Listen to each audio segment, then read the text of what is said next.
Welcome to the Photo Brew. Hello. I'm Manny. I'm David. We're still you guys here. Didn't know? I know. Or maybe that's David and I'm Manny. Oh, yeah, I don't know. He kind of looks like a David. Oh, it's the one with the blue light is Manny, and the one with the blue light is David. All right. Okay. Cheers. Cheers. Still drinking that Pirates of Coffee. Yes, it is still You know delicious. what I've noticed? That this year in particular, a lot of stuff has been like revolving around pirates, like EDC and coffee. I was like, is that kind of just the thing now? I guess so. Or, Peter's starting trends, and he just doesn't even know it. Like, I'm going to blame him again, because like, that guy's following is so massive, and it's like, he started the pirate thing, and like you said, like, now I'm seeing like pirate stuff everywhere. And same thing with EDC. Like, I'd never seen EDC pages until like he started posting all his EDC stuff. Yeah, and I mean, I started following Pete's Pirate Life like back when I think he had like 3,000 or 4,000. Like, I forgot how the fuck I found it, but I was like, oh, when I saw these photos, I was like, oh, this is pretty cool. And I saw the name Pete's Pirate Life, I'm like, it's an interesting name. but I knew it was Peter's like, I guess like secret Instagram, because the trend now is like you have two pages. One's like a secret Instagram. I have one. Good luck finding it. It was easy. It just showed up on my people you may know. Damn. Oh, wait a minute. That's David's. Yeah. Anyways, so I found his page when he had like about 3,000 or 4,000 followers, and what gave it away for me was, you know how he has his tattoos of his kids' names. Oh yeah. And he has the very distinct rings he wears. Yeah. He had a picture of his hand like next to one of his knives, and I was like, that's Peter. Yeah. You know that meme of Leo DiCaprio pointing him, like that was me. Yeah. So I was like, oh, okay, this is cool. And that's what slowly started getting me into like the whole EDC culture. And you know, now I bought like a fuck ton of knives. Dude, I spent like $260. I didn't tell you, I bought a new knife. I like how we're always on our like little group chat. Fuck, dude, we need to save money. We're not gonna buy this anymore. All of us all buy something. Oh fuck, dude, I just got like 2 more watches. I got 3 more knives, and I'm like, oh fuck, dude, I just got a fucking 135 lens. Yeah, so like literally, I think this whole week the 4 of us bought something. So I bought my new knife, which is the Wee knife Gava. It's a titanium metal knife. Which is, dude, I should have brought it so you could see it. It's a badass knife. I'll bring it next time. Is that the one that you had in the log? The picture? Yeah. Okay, that is. Oh no. That was the Ontario Rat. That was like my first like real like EDC knife. I had that like I think a year or 2 ago. And then I gave that to my sister because she goes camping a lot. It's a camping knife, so I went with something smaller. But it's that metal gray one that I showed you guys in the chat. So I bought a new knife. Manny bought a 135 manual focus vintage lens for how much? $18. God damn. And like I'll put up some of the photos that he got recently, but god damn, dude, like they were really good. Yeah, it's sharp as hell. $18. You can't. It was $18.50 because it was discounted. And, wow. And it's a no-name brand, a 2.8 aperture, and he adapted it to his EOS RP, and it works. I'm fucking shocked and blown away at what $18 glass can do. And then Jaden just bought an 85-1.4 from Sigma for his Canon. I think he spent like $7.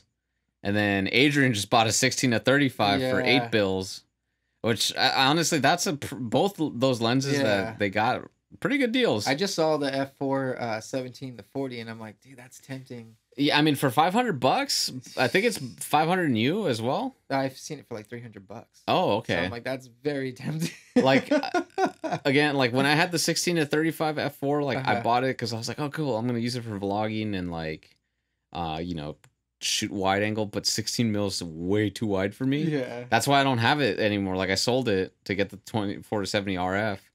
And for me, 24 millimeters is plenty wide. If I start doing more like real estate and architecture photography where I need to go wider, I'll definitely consider at least renting it, just because I know I'm not going to use it outside of that. But yeah, we keep saying like we're going to save money, and we're like, hey, that's a pretty good deal right here, and then we just drop money. It's so hard with technology nowadays because I'll come Facebook Market, I'll come. Yeah, when you send me all the fucking macros, he keeps sending me like, okay, but they're so fucking cheap. I know, especially because for those of you who don't know, because of COVID, the Canon 100mm macro 2.8L actually went up to fucking $1,300. It was going for about 900 earlier this year, but because everyone is stuck at home, they're like, I'm gonna buy this. And what was the cheapest one I found you? Like $500? I think it was like $500 or $600. Yeah, it was like on Facebook Marketplace, $550 or something. And yeah, it looked like on it Facebook, was clean. on Facebook Marketplace, I'm like, tempting. Yeah, that and offer up. Yeah, like, dude. Fuck. But it's like he always sends like, hey dude, I found your macro lens. And I was like, fuck, I don't have money. But then I go out and buy like 6 knives. Fuck, I don't have money. Oh, I got some new shoes. Oh, I got some new $100 pants. Those are really comfy pants though.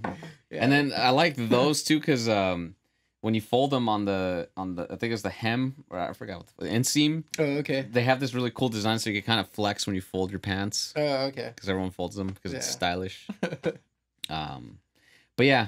Photo news. We didn't actually talk about that last episode because we were talking about the iPhone. Yeah. So Nikon announced Jared Pullen really shit on that camera or those cameras. I didn't even see that yet. So Nikon released or announced the Z6 Mark II and the Z7 Mark II, and the reason Jared like completely just shit on both those cameras that Nikon just announced is because it's literally the exact same camera that was released, I think, a year or two ago. Now it has dual card slots and it can shoot 4K 60. Has the same autofocusing system. I think they use the same sensor. It's the same body design. Yeah. There's nothing innovative. It's just like, oh yeah, you guys wanted 2 card slots. Here you go. Yeah. And it's just like, the fuck. We got you a new camera, guys. Just because everybody else is putting out a camera. Yeah, and then like same but different. And I think he even said the processor's outdated too. Oh man. So I don't know what Nikon's doing, but I've never shot Nikon, so I can't shit on them like Jared can because he's been for his career. He's always used Nikon up until recently. He switched to Sony for mirrorless. I've used everything else except Nikon, so I can't really say like, oh yeah, they're bad cameras, but like it's kind of lazy. I just think it's crazy because like, okay, when did all this mirrorless stuff started happening? Because they released the Z a year or 2 years ago. I think it was like around this, about a year or 2 ago, like around the same time the EOS R came out. Yeah, because Sony was just crushing the market. There's still no glass, and they still haven't put out a bigger body yet. And then look at what Canon's done in the last 2 years. So, like the EOS R, as much as people hated it, it started a good system. They dropped a shit ton of their Pro Glass first. They're still dropping a lot of the Pro Glass where a lot of people are like, hey, where's the poor man's glass coming? Yeah. You know, the R5 and R6 are phenomenal cameras. And supposedly there's a rumor that we're going to get they're calling it the RX1 or R1X, which is basically the mirrorless 1DX. It's supposedly going to use the exact same body design, just a little smaller because there's no mirror. Yeah. And it's going to be a 1DX equivalent style camera. So I'm kind of curious to see how that's going to happen. As far as rumors, there's 235 1.2s that Canon's supposedly working on. So for those of you who are familiar with the 85 1.2s on the RF, they have the one that's the regular. And then if you're a bokeh whore like Manny, you get the defocus smoothing, which makes your bokeh have bokeh. Yeah. It's a lot of bokeh. I don't understand that whole thing. It's like an extra 300 light too. So it's like I don't know. I'd rather have the light than the extra smooth. But bokeh. I want a 35 1.2. Yeah. Why not? Like, especially if it's weather seal, I can use it in the rain. Yeah. I think I would like if it's weather sealed and it's like built more like a tank compared to the one that we have, the little dinky one. Yeah, the 1.8. I think I'd get it. Yeah, I mean we'll see because there's rumors on a 24 RF STM 1.8, a 50 1.8, which honestly I'm surprised they didn't drop that first because they need to have something that's like the nifty 50 for this. Yeah. Like if they give us a lens that's at least $200, excuse me, I think people will be a little bit more willing to jump on the system. I felt like their 35 was the new nifty 50. I think so too. Because it's like, I'd never really shot the 35 as much. Like I think the equivalent on my APS-C was the 24. So that's like 38 mil, I think. Yeah, and I had the pancake lens, and so when I did street, I used that a couple times, And I think that was like the only time I really used that focal length. And then I picked up the 35, and I was a little skeptical on it with doing like the boudoir stuff, but a lot of boudoir photographers use 35s. And now I'm starting to understand why, because like I was sent you guys the other day, like there's a lot you can play around with focal lengths to use to advantage to thin somebody out, or to do like certain things. You can use the distortions to the advantage, and like I guess a lot of people use the 35s because you can slim somebody down easier with that camera. Like, oh, okay. I didn't even know that. I'm like reading in all this stuff, and I'm like, holy shit! Now I got to try playing with stuff, like with the photo shoot I did yesterday. I was showing you guys some of the pictures. I'm like, fuck, dude, I never really shot portraits at 24, and now like it's pretty fucking cool. Like shit you can do with it. So yeah, and it's like, and from what I saw, it's like you didn't really like get any distortion either. Yeah, you just kind of like use like it's weird. Like it's not like a fisheye effect, but you can like use just, I don't know. Like I'm starting to learn like the different focal lengths or different lenses you can use as tools. Or like I have to break away from the whole like, oh, I got to use this lens for portraits. Or I got to use this lens for street. Like once you break away from that shit and you just experiment, like you can come up with some cool shit. To quote Professor Hines, he's a street photographer. He's the guy that my friend Jason interviewed. I think it was like a year or two ago. He's the one that shoots 85. Yeah, that's the reason I bought the 85 for street photography. Yeah. But he basically said nowhere on the box does it say that this lens is for street portraits, whatever. Like it's kind of like what people tend to, I guess, like they're kind of like unspoken rules in photography. Like, oh yeah, this focal length is just for this, but it's like, no, you can use this for landscapes. Like I've shot 85mm landscapes and it looks great. Same thing with street photos. But I definitely agree, once you kind of like get yourself out of those rules that you have to follow and you learn how to break them, like artistically, if you want to go there, you could do so much with it. Yeah, and I think that's the hard part for me, because I spent so much time like perfecting a certain style because like I wanted to get so good at it. And now I'm like trying to like, okay, what can I do? And I think the vintage lenses kind of broke me out of that, because now I'm like playing with manual focus and I mean, dude, you're nailing it. Finding out where to use them. Like I just used the Helios yesterday on that shoot, and I got some weird results. I'll show you the pictures later, but it's like I got some really weird results with that because the whole swirly thing. Yeah. So where it was even on like the sharp part of the picture on like her face, and it made a weird effect. So I'm still like learning like when you're shooting it at like a certain light, or like it's weird. Like it's cool. kind of crazy the effects you can get. And now I'm starting to learn, okay, so lenses really are tools. It's not just like, oh, I need this lens because this lens is badass. And like I learned that yesterday too. I was shooting with a seasoned model who was going through her flow, and I'm like, fuck, I can't sit here cranking the manual lens and like moving around. It's gonna screw her up and it's gonna screw me up. So I slapped on the 24-70, and I'm like, holy shit, like now I understand the whole tool and using the different focal lengths, and just kind of, it was the first time I've actually used a zoom lens for portraiture. So that's like, cool. Which is like where I really like legit. I mean, the photos you got, dude. Like when you sent them to me, to the group chat yesterday. Fuck, dude. Like I was just like, holy shit, Manny. And you know what's funny too? Like you don't realize how good the fucking RF glass is until you've like switched it between a couple different lenses, and like that 135 is sharp. It's fucking sharp, but the bokeh is like so soft. So like your subject's super sharp, but the bokeh is just like, it's probably like what the DS lenses are. But then I slap on that the RFL glass, and it's like fucking tack sharp. Everything is just like everything. Like the subject, her whole body is like in focus to the point where I'm like, I have to get in there and soften skin, because it's like, fuck, you see every pore, it's too sharp. That's how like that. When I first got the RF 24-70, I got it like about a week or two after it came out. I was using the 24-72.8 Mark II EF on my EOS R, and it was a great lens. I was blown away by how that lens is 9 years. Well, at the time it was like 9 years old. But just the way it rendered color and everything, I've never seen that before in on a zoom lens, because I had like the 24-70 f4, the 7200 f4, the 16-35 f4. I never saw that, and even on the 24-105 RF, it didn't render colors that way.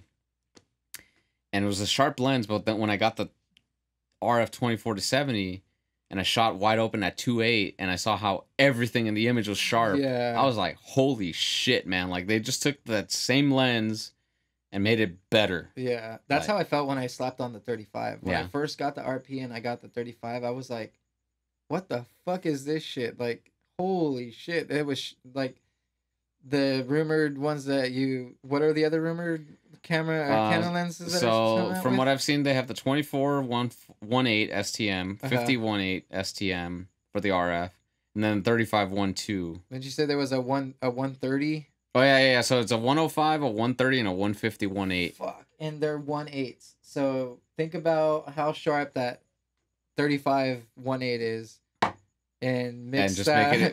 Get the compression. Yeah, get the compression with that RF sharpness. Fuck, dude, those lenses for 1.8s are gonna be godly. I really hope the 105 is a macro. Yeah, because I think that I feel like 100 mil for macro is like the sweet spot. I kind of feel like Canon's really all their 1.8s or their f2 lenses are all going to be macro, because the 85 is even a macro. Yeah, the new one. It's supposedly coming out this week. And that's crazy. I'm gonna actually hit up Sammy's camera and see if they have one I want to demo, and compare it to my 1.4, because I love that lens. Yeah. But if it's a macro, I might as well sell my 1.8, or sorry, my 1.4, get that RF, so I have all RF now. I'll lose the weather sealing, obviously. Would you do that? I don't know, man. I don't know, man. But I guess it would depend on if the macro is better than the 100's macro. I don't think it is, because it's still a 1:2 ratio and not a true macro 1:1. Oh, okay. So it's not gonna. So pretty much when you get a 1:1 ratio, you're able to photograph it as life size. Mm-hmm. So it's gonna be true to life. Okay. On a 1:2, it won't be true to life, because you can only get so close to it. Now, is that something they can probably fix with an extension tube? Probably.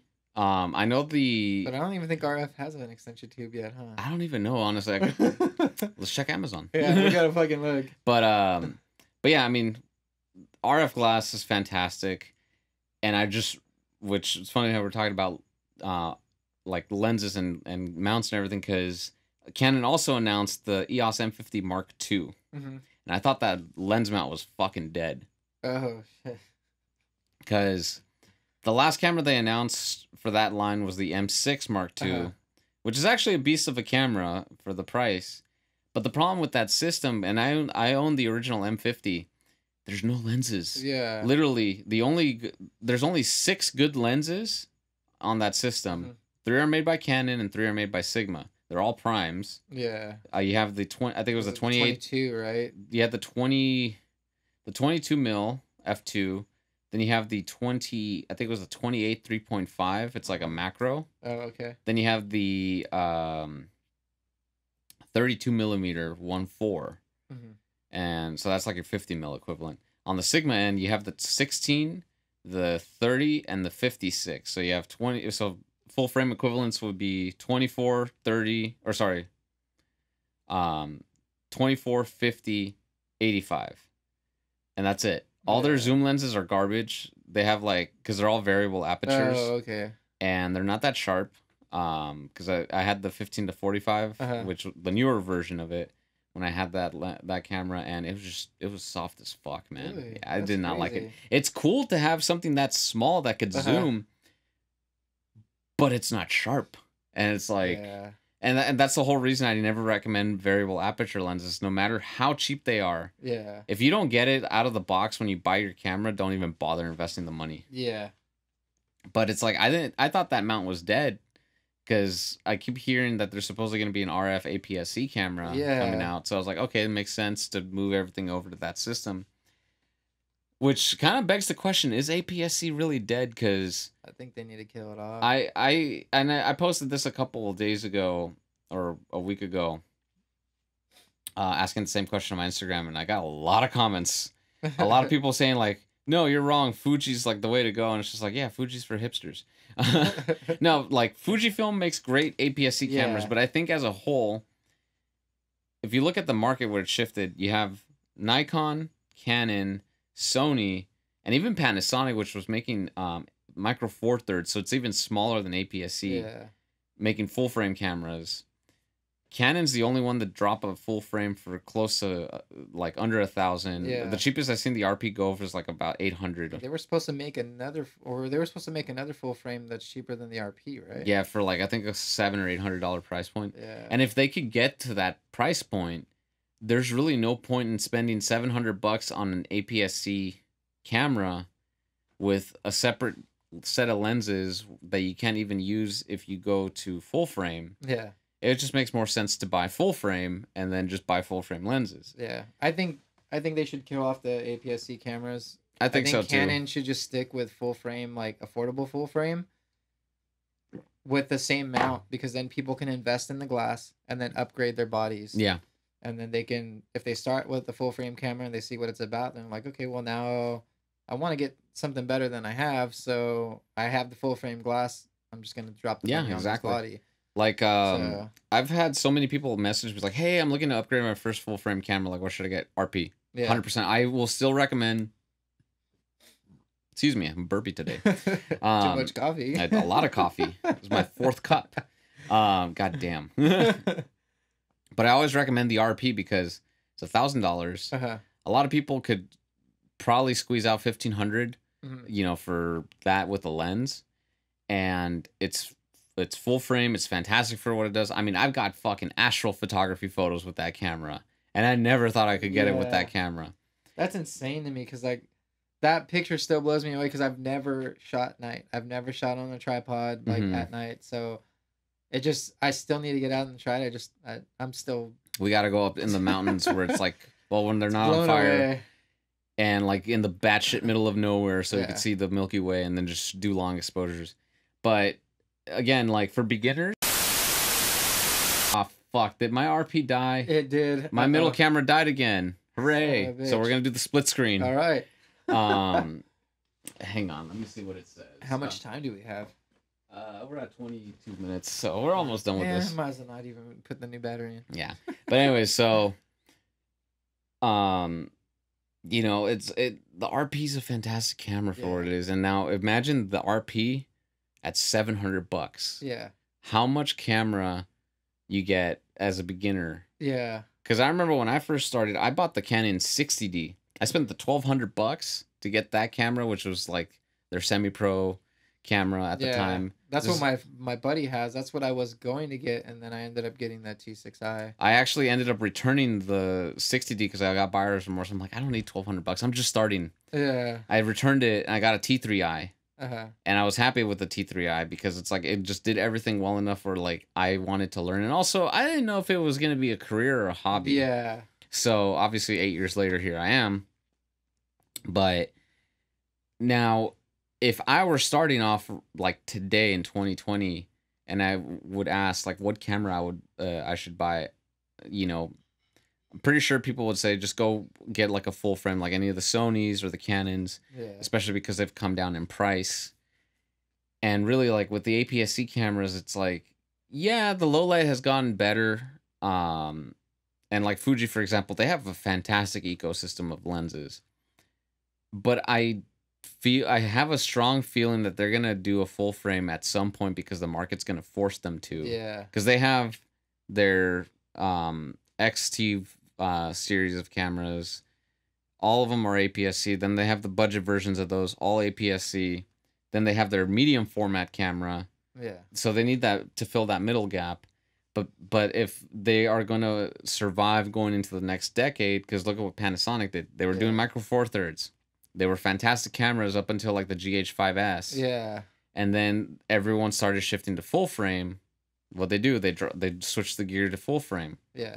That's why Olympus is going out of business, because they didn't adapt. Yeah. And I don't know. I think Fuji can survive just rocking the medium format and the APS-C. Yeah. I think they can do, because there's still that market, and I think Canon needs to just focus on full frame.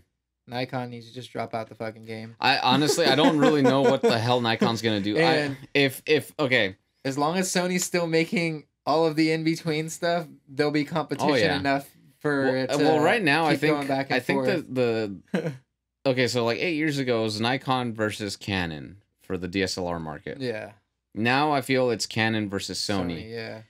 And then you have Fujifilm in its own niche category because for APS-C. I think a lot of the cameras that Fujifilm makes that are APS-C completely trash the Sony ones in that same category in APS-C. Yeah, Sonys are more video centric.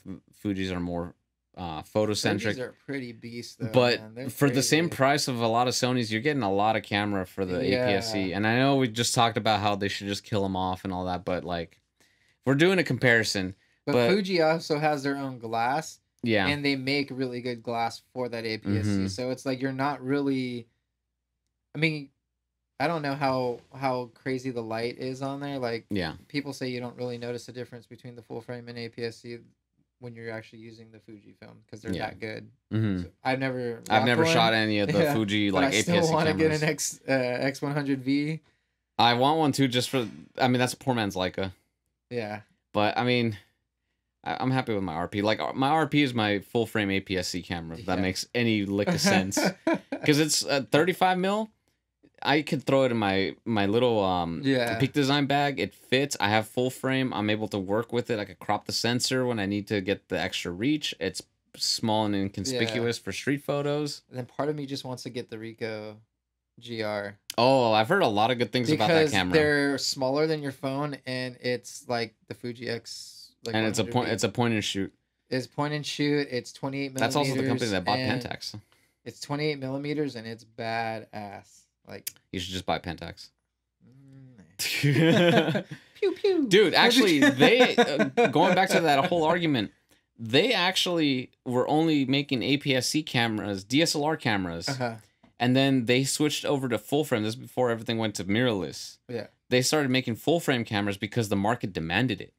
So if history repeats itself, I have a strong feeling Fuji will do the same at some point. Not anytime soon, but definitely I feel like within the next 5 to 6 years, they might have to jump ship because especially if Canon's able to drive a price war with Sony and make the cheapest full frame camera, I have a feeling that everyone's going to say, hey, fuck it, let's do it too.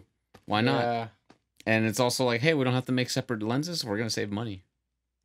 So I don't know. I think Fuji can hold their ground. Yeah. I think if it came down to it, I mean, they have the technology. They have their medium format. They have their APS-C. All they have to do is just make a body for the full frame. Yeah.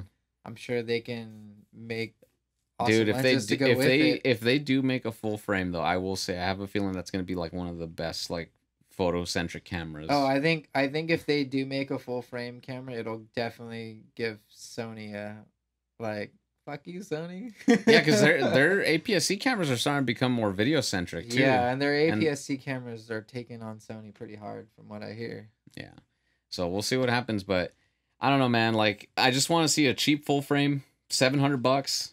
With a like, and if Canon's able to, or if somebody's able to make, not even Canon, like if any of these camera brands can make a $700 full frame camera with affordable glass, and I'm talking about like, you know, like the nifty 50, $100 to maybe $300 for a lens. Yeah, I think it's gonna really start like changing up the market on the low end. All I want for Christmas is for Canon to release all that rumored RF glass, and I want them to make affordable glass. Yes.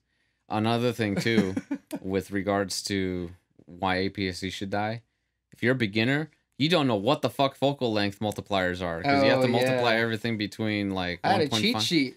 Yeah, I didn't know that shit too. So when people say buy the 50, it's perfect for it's a standard normal lens. I was like, when I bought it, I was like, this is too zoomed in. Yeah, why? I was shooting 85 and didn't even know I was shooting 85. I was like, fuck.